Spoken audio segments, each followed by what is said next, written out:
ಮುಂಗಾರು ಮಳೆ ಕೊರತೆಯಿಂದಾಗಿ ಜೇವರ್ಗಿ ಹಾಗೂ ಯಾಡಾಮಿ ತಾಲೂಕುಗಳಲ್ಲಿ ರೈತರು ಸಂಕಷ್ಟಕ್ಕೆ ಸಿಲುಕಿರುವ ಹಿನ್ನೆಲೆಯಲ್ಲಿ ತಕ್ಷಣ ಬರಗಾಲ ಘೋಷಣೆ ಮಾಡಬೇಕೆಂದು ಜಾತ್ಯತೀತ ಜನತಾದಳ ಪಕ್ಷದ ನೇತೃತ್ವದಲ್ಲಿ ರೈತರ ಎತ್ತಿನ ಬಂಡಿ ಜೊತೆಗೆ ಬೃಹತ್ ಹೋರಾಟ ನಡೆಯಿತು. ಈ ಒಂದು ಹೋರಾಟದ ನೇತೃತ್ವ ವಹಿಸಿದ ಜೆಡಿಎಸ್ ಪಕ್ಷದ ಮಾಜಿ ಶಾಸಕರಾದ ದೊಡ್ಡಪ್ಪಗೌಡ ಪಾಟೀಲ್ ನರಿಬೋಳ್ ಅವರು ತಾಲೂಕಿನ ದಂಡಾಧಿಕಾರಿಗಳ ಮೂಲಕ ರಾಜ್ಯಪಾಲರಿಗೆ ಮನವಿ ಸಲ್ಲಿಸಿದರು. ತದನಂತರ ಮಾತನಾಡಿ, ಈ ವರ್ಷ ಮುಂಗಾರು ಮಳೆ ಕೊರತೆಯಿಂದ ಬೆಳೆ ಹಾನಿಯಾಗಿದ್ದು ರೈತರು ಆರ್ಥಿಕ ಸಂಕಷ್ಟ ಎದುರಿಸುತ್ತಿದ್ದಾರೆ. ಸರ್ಕಾರವು ತಕ್ಷಣ ಪರಿಸ್ಥಿತಿಯನ್ನು ಪರಿಗಣಿಸಿ ಬರಗಾಲ ಘೋಷಣೆ ಮಾಡಬೇಕು, ಜೊತೆಗೆ ರೈತರಿಗೆ ಸೂಕ್ತ ಪರಿಹಾರ ನೀಡಬೇಕು ಎಂದು ಉತ್ತರಿಸಿದರು. ಒತ್ತಾಯವನ್ನು ಮಾಡಿದರು. ವಿದ್ಯಾರ್ಥಿಗಳಿಗೆ ಸಮಯಕ್ಕೆ ಸರಿಯಾಗಿ ಬಸ್ ವ್ಯವಸ್ಥೆ ಕಲ್ಪಿಸುವುದು, ರೈತರ ಜಮೀನುಗಳಿಗೆ ಕನಿಷ್ಠ 7 ಗಂಟೆಗಳ ಕಾಲ ವಿದ್ಯುತ್ ಪೂರೈಸಬೇಕೆಂದು ಆಗ್ರಹ ಮಾಡಿದರು. ವೃದ್ಧಾಪ್ಯ ವೇತನ, ಅಂಗವಿಕಲರ ಭತ್ಯೆ, ವಿಧವಾ ವೇತನಗಳನ್ನು ಕಡಿತಗೊಳಿಸದೆ ಮುಂದುವರಿಸುವುದು ಮತ್ತು ಬಾಕಿ ಹಣವನ್ನು ಬಿಡುಗಡೆ ಮಾಡುವಂತೆ ಮನವಿಯನ್ನು ಮಾಡಿದರು. Lakshmana Pawar, RJ32 Kannada news, Jevargi.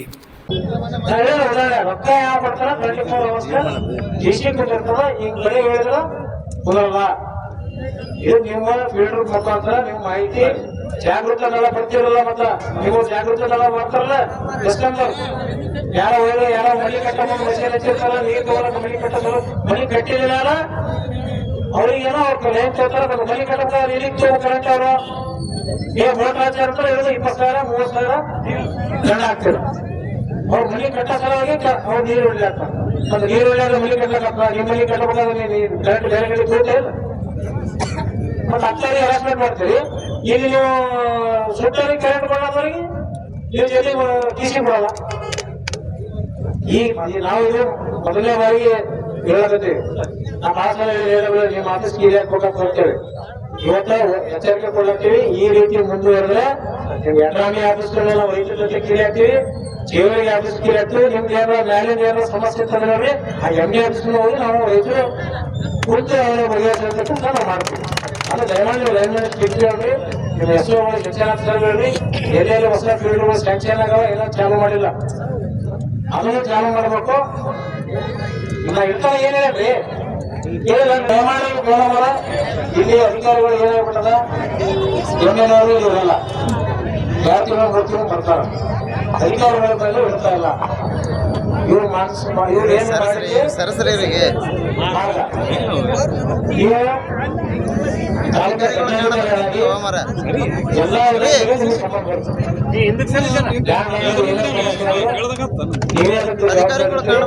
ಎಲ್ಲ ಅಧಿಕಾರಿಗಳಿಗೆ ಸರಿಯಾಗಿ ಕರೀರಿ. ಎಲ್ಲೆಲ್ಲಿ ನ್ಯೂನತೆಗಳೆಲ್ಲ ಬೇಕಾದ್ರೆ ಯಾವ್ಯಾವ ಇಲಾಖೆ ಏನೇನೋ ಪಟ್ಟಿ ಕೊಡ್ತೀವಿ, ಈಗ ಹೇಳ್ತೀವಿ. ಇದನ್ನ ನೋಡ್ಕೊಂಡು ನೀವು ಕಳಿಸ್ತೀವಿ, ಸರಿಯಾಗಿ ಮಾಡಿ ನಾವು ಟೈಮ್ ಕೊಡ್ರಿ. ಇಷ್ಟೆಲ್ಲ ನಾವು ಬಗೆಹರಿಸ್ತೀವಿ. ಬಹಳ ಜನ ಅಧಿಕಾರಿಗಳು ಬಂದಿರಲಿಲ್ಲ. ಈಗ ಬೆಳೆ ವಿಮೆ ನಿಮ್ಮ ಕಂದಾಯ ಇಲಾಖೆಗೆ ಸಂಬಂಧಪಟ್ಟದ್ದು. ಕಂದಾಯ ಇಲಾಖೆ ಮತ್ತು ಕೃಷಿ ಇಲಾಖೆ ಎರಡನೇ ಕಂತಿನ ಬೆಳೆ ಏನ್ ಹೇಳಿಲ್ಲ. ತಾಲೂಕಿಗೆ ಖಾಸಗಿ ಅಂಗಡಿಗಳಿಗೆ ಎಷ್ಟು ಕೊಟ್ಟಿದ್ದೀರಿ, PKPS ಸೊಸೈಟಿ ಮುಖಾಂತರ ಎಷ್ಟು ನೀವು ಹಂಚಿಕೆ ಮಾಡಿದ್ರಿ ಅದ್ರ ಮಾಹಿತಿ ಕೊಡ್ರಿ. ದಲ್ಲಾಳಿಗಳ ಮುಖಾಂತರ ಮಾಡ್ಕೊಂತ ಕೆಲಸ ಜೆಡಿ ಅಗ್ರಿಕಲ್ಚರ್ ಆಫೀಸ್ನಲ್ಲಿ ನಡೀತಾ ಇದೆ. ಅದನ್ನ ತಡೆಗಟ್ಟಲಿಕ್ಕೆ ಇವತ್ತು ನೀವು ಮಾಹಿತಿ ಕೊಡ್ರಿ. ಯಾರ್ಯಾರು ಒಬ್ಬೊಬ್ರು 20 ಗಾಡಿ, ಒಬ್ಬೊಬ್ರು 30 ಗಾಡಿಗಳು ಬರ್ತಕ್ಕಂತ ಮಾಹಿತಿಯನ್ನ ನಾವು ತೆಗೆದುಕೊಂಡಿದ್ದೇವೆ.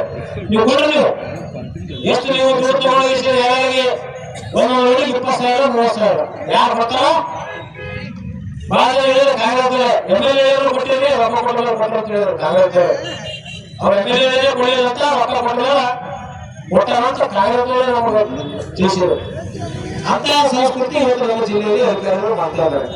ಯಾರು ಕೊಡಲ್ಲ ಅವರನ್ನ ಮನೆಗೆ ಕಳಿಸುವಂತ ಕೆಲಸ ವಿದ್ಯುತ್ ಇಲಾಖೆ ತೆಗೆದುಕೊಳ್ಳಬೇಕಂತೇಳಿ ನಮ್ಗೆ ಗೊತ್ತಾ ಇದೆ. ಅದ್ರ ಜೊತೆಗೆ ನಮ್ಮ ವಿದ್ಯಾರ್ಥಿಗಳು, ನಮ್ಮ ಬಡ ಮಕ್ಕಳು, ಸರ್ಕಾರಿ ಶಾಲೆ ಓದ್ತಕ್ಕಂಥ ಮಕ್ಕಳು ಹಳ್ಳಿಗಳಿಂದ ತಾಲೂಕಕ್ಕೆ ಎರಡನೇ ಆಗಿರ್ಬೋದು ಜಿಲ್ಲೆಗೆ ಬರಬೇಕಾದ್ರೆ ಬಸ್ಸಿನಲ್ಲಿ ಜಾಗ ಇರೋದಿಲ್ಲ. ಬಾಗಲ ಬಿಟ್ಟು ಮ್ಯಾಲ ಬಿಟ್ಟು ಎಲ್ಲೋ ಬಿಟ್ಟು ಎಷ್ಟೋ ವಿದ್ಯಾರ್ಥಿಗಳು ಹೆಚ್ಚಿನದಾಗಿ ಅನಾಹುತ ಉದಾಹರಣೆಗಳು ಬಳಸಿಕೊಳ್ಳಲಾಗಿದೆ. ಪ್ರತ್ಯೇಕವಾಗಿ ವಿದ್ಯಾರ್ಥಿಗಳಿಗೆ ಕಂಡಕ್ಟರ್ ಮಾಹಿತಿ ಇರ್ತದೆ. ಈ ಊರಲ್ಲಿ ಎಷ್ಟು ವಿದ್ಯಾರ್ಥಿಗಳು ಉಳಿತಾರೆ ಅಂತಕ್ಕಂಥದ್ದನ್ನ ವಿದ್ಯಾರ್ಥಿಗಳಿಗೆ ಪ್ರತ್ಯೇಕ ಬಸ್ಸಿನ ವ್ಯವಸ್ಥೆಯನ್ನ ಇವತ್ತು ಸರ್ಕಾರ ಈ ಭಾಗದ NKS ಅಧ್ಯಕ್ಷರಾದ ಕುಮಾರ್ ಪಾಟೀಲ್ ಕೂಡ ಒತ್ತಾಯ ಮಾಡ್ತೀವಿ, MLA ಒತ್ತಾಯ ಮಾಡ್ತೀವಿ, ವಿದ್ಯಾರ್ಥಿಗಳು ತಕ್ಷಣ ಬಸ್ಸಿನ ವ್ಯವಸ್ಥೆ ಎಲ್ಲ ಮಾಡಬೇಕು. ಜೊತೆಗೆ ಇವತ್ತಿನ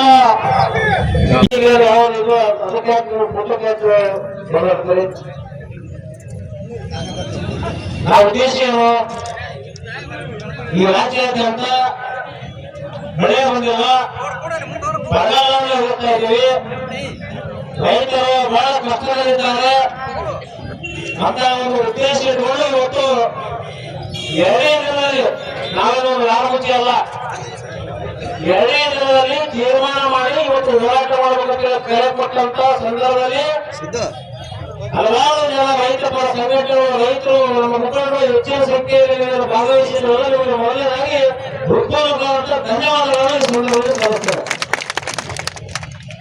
ನಾವು ಗೊತ್ತಿಲ್ಲ, ಈ ರಾಜ್ಯದಲ್ಲಿ ಮೊದಲನೇ ಬಾರಿಗೆ ಜೆಡಿಎಸ್ ಪಕ್ಷ ಸನ್ಮಾನ್ಯ ಕುಮಾರಸ್ವಾಮಿ ಅವರ ನೇತೃತ್ವದಲ್ಲಿ ಬೆಂಗಳೂರಿನಲ್ಲಿ ಸಭೆ ಆದ್ಮೇಲೆ ಬರ ಅಧ್ಯಯನ ತಂಡವನ್ನು ರಚನೆ ಮಾಡಿ 14 ತೇದಿ 2 ದಿನಗಳ ಕಾಲ ಬಿಜಾಪುರ ಮತ್ತು ಬಾಗಲಕೋಟೆ ಜಿಲ್ಲೆಯಲ್ಲಿ ನಾವು ಕೂಡ ಭಾಗವಹಿಸಿ ಎಲ್ಲ ರೈತರ ಸಮಸ್ಯೆಗಳನ್ನ ಆಲಿಸುವಂತ ಕೆಲಸ ಬರೀ 2 ಜಿಲ್ಲೆ ಅಲ್ಲ, ಮುಂದಿನ ದಿನಗಳಲ್ಲಿ ಕೂಡ ನಮ್ಮ ಜಿಲ್ಲೆಗೂ ಕೂಡ ನಿಖಿಲ್ ಕುಮಾರಸ್ವಾಮಿ ಅವರು ಮತ್ತು ಎಲ್ಲ ತಂಡವನ್ನ ನಮ್ಮ ತಾಲೂಕು ಕೂಡ ಬರುವಂತ ದಿನ ಇವತ್ತು 3 ದಿನದಲ್ಲಿ ಬರುವಂತ ದಿನ ಆಗಿದೆ. ಇವೆಲ್ಲ ವಿಚಾರಗಳು ರೈತರು ಕಷ್ಟದಲ್ಲಿದ್ದಾರೆ, ಬಿತ್ತಿನ ಬೆಳೆಯನ್ನ ಇವತ್ತು ಬಂದಿರ ಬೀಜ ಇಟ್ಟಿದ್ದಾರೆ, ಗೊಬ್ಬರ ಇಟ್ಟಿದ್ದಾರೆ, ಕಷ್ಟದಲ್ಲಿದ್ದಾರೆ ತಿಳ್ಕೊಂಡು ಈ ದಪ್ಪ ಸೇರುವ ಸರ್ಕಾರಕ್ಕೆ ಹೊರಗೆ ಬಿಟ್ಟಿರ್ತಕ್ಕಂಥ ಬೆಳೆ ನೋಡ್ಲಿಕ್ಕೆ ಕಳಿಲ್ಲ. ರೈತರು ಗೋಳನ್ನ ಕೊಂಡ್ಕೊಂಡ್ರೆ ಕೇಳಲಿಕ್ಕೆ ಏನಿಲ್ಲ, ಕಿವಿ ಇಲ್ಲ. 140 ಶಾಸಕರು ಹೇಳ್ತಾರೆ ರೈತರ ಬಗ್ಗೆ, ಜನಸಾಮಾನ್ಯರ ಕಷ್ಟ ಇದ್ದಂತಹ ಸಂದರ್ಭದಲ್ಲಿ ಮಾತನಾಡಲಿಕ್ಕೆ ಬಾಯಿ ಇಲ್ಲವಂತ ಪರಿಸ್ಥಿತಿ ಈ ಒಂದು ದಪ್ಪ ತೀರ್ಮಾನ ಕಾಂಗ್ರೆಸ್ ಸರ್ಕಾರಕ್ಕೆ ಇದೆ. ಅವಾಗ ಹೇಳಿದ್ರೆ ಈ ಮಾತಲ್ಲ. ಇಷ್ಟೆಲ್ಲ ಆದರೂ ಕೂಡ ನಮ್ಮ ನೂತನ ಮುಖ್ಯಮಂತ್ರಿಯಾಗಿ ಬೀದರ್ ಕಲಬುರಗಿಗೆ ಬರುವಂತಹ ಸಂದರ್ಭದಲ್ಲಿ ಅಧಿಕಾರಿಗಳನ್ನ ಸಭೆ ಮಾಡಿದ್ರು. ಅಧಿಕಾರಿಗಳ ಸಭೆಯ ದಿವಸ ನಾವೇನು ಬರೀ ಪತ್ರಿಕಾಗೋಷ್ಠಿ ಮಾಡಿ ಪ್ರಧಾನ ಘೋಷಣೆ ಮಾಡ್ತಾರೋ, ಸಾಮಾನ್ಯ ಘೋಷಣೆ ಮಾಡ್ತಾರೋ ಅಂತಕ್ಕಂಥ ಆಸಕ್ತಿಯನ್ನು ಈ ನಮ್ಮ ಜಿಲ್ಲೆಯ ನಮ್ಮ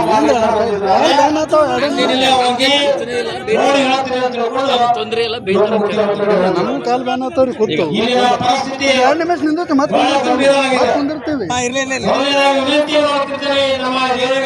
ನಮ್ಮ ರೈತರಿಗೆ ಸಾಲವಾಗಿ ನಿಮ್ಮ ಬೆಳೆ ಬಂದಿಲ್ಲ ಅಂತ ತಿಳ್ಕೊಂಡು ಯಾರು ಆತ್ಮಹತ್ಯೆಯನ್ನ ಮಾಡ್ಕೊಳ್ಳೋದು ನಿಮ್ಮ ತಾಲೂಕು ನಮಸ್ಕಾರ ಮಾಡ್ತಾರೆ.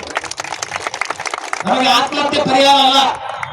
ನೀವು ಆತ್ಮಹತ್ಯೆ ಮಾಡ್ಕೊಂಡ್ರೆ ನಿಮ್ಮ ಮಕ್ಕಳು, ನೀವು ಎಲ್ಲರೂ ಪರಿಸ್ಥಿತಿ ಏನು, ಇವೆಲ್ಲವನ್ನ ವಿಚಾರ ಇಟ್ಕೊಂಡು ಇವತ್ತು ನಾವು ಹೋರಾಟವನ್ನು ಮಾಡ್ಕೊಂಡಿದ್ರು. ನಮ್ಮ ಬೇಡಿಕೆ ಏನು, ತಕ್ಷಣವೇ ಇವತ್ತು ಬರಗಾಲ ಘೋಷಣೆ ಮಾಡಬೇಕು. ಅದಾದ್ಮೇಲೆ ಪ್ರತಿ ಎಕರೆಗೆ 25,000 ರೂಪಾಯಿಯನ್ನ ಪರಿಹಾರವನ್ನ ಕೊಡಬೇಕಂತ ಇವತ್ತು ಆಗ್ರಹವನ್ನು ಮಾಡ್ತಿದ್ರು. ಜೊತೆಗೆ ಕಳೆದ ವರ್ಷ ಬಂದಂತ ಬೆಳೆ ವಿಮೆ 2ನೇ ಕಂತಿನ ಹಣವನ್ನ ಬಿಡುಗಡೆ ಮಾಡ್ತೀವಿ, 15 ರೂಪಾಯಿ ಮಾಡ್ತೀವಿ. ಬೀದರ್ ಮಾಡಿದ್ವಿ, ಕಲಬುರಗಿ ಯಾಕೆ ಮಾಡಿಲ್ಲಪ್ಪ? ಬೀದರ್ ಜಿಲ್ಲಾ, ಕಲಬುರಗಿ ಜಿಲ್ಲಾ, ಕರ್ನಾಟಕ ಬಿಟ್ಟಲ್ಲ. ಅವ್ರು ರೈತರಲ್ಲ, ರೈತರು ಪಕ್ಷಕ್ಕೆ ಸೀಮಿತ ಇದ್ದಾರ, ಜಾತಿ ಸೀಮಿತ ಇದ್ದಾರ. ದಯಮಾಡಿ ತಕ್ಷಣ 2ನೇ ಕಂತಿನ ಬೆಳೆ ವಿಮೆಯನ್ನ ಬಿಡುಗಡೆಯನ್ನ ಮಾಡಬೇಕು. ಏನು ನಮ್ಮ ಭಾಗದಲ್ಲಿರ್ತಕ್ಕಂಥ ಕೆಬಿಸಿ, ಐಬಿಸಿ, ಎಂಬಿಸಿ, ಎಸ್ಬಿಸಿ, ಜೆಬಿಸಿಗಳ ಕೆನಾಲ್ಗೆ ಈಗಾಗಲೇ ನಮ್ಮ ಕಾತುಕಟ್ಟು ಹೇಳಿದ್ರು 81 TMC ನೀರಿದೆ ಅಂತ ಹಿಂದೆ ಇರಲಿಲ್ಲ. ಭೀಮಾ ಮತ್ತು ನಮ್ಮ ಉತ್ತರ ಕರ್ನಾಟಕದಲ್ಲಿ ಮಳೆ ಬಂದಂತಹ ಸಂದರ್ಭದಲ್ಲಿ ಅತಿ ಹೆಚ್ಚು ನೀರನ್ನು ಶೇಖರಣೆಯಾಗಿದೆ. ತಕ್ಷಣವೇ ಇವತ್ತಿನಿಂದ ಅಧಿಕಾರಿಗಳು ಬರ್ತಾರೆ, ಅಧಿಕಾರಿಗಳು ಕೇಳ್ತೀವಿ ನಾವು ನಿಮ್ಮ ಮುಖಾಂತರನೇ, ನಾಳೆ ಆಫೀಸರ್ ಹೋಗಿ ಕೇಳಲ್ಲ, ರೈತರ ಮುಖಾಂತರ ಉತ್ತರ ಕೊಡೋದು. ಯಾವಾಗ ಪ್ರಾರಂಭ ಮಾಡ್ತೀರಿ, ಯಾವಾಗ ನೀರು ಬಿಡ್ತೀರಿ, ತಕ್ಷಣ ನೀರನ್ನು ಬಿಡುಗಡೆ ಮಾಡಬೇಕು. ನೀರು ಬಿಟ್ಟಂತ ಸಂದರ್ಭದಲ್ಲಿ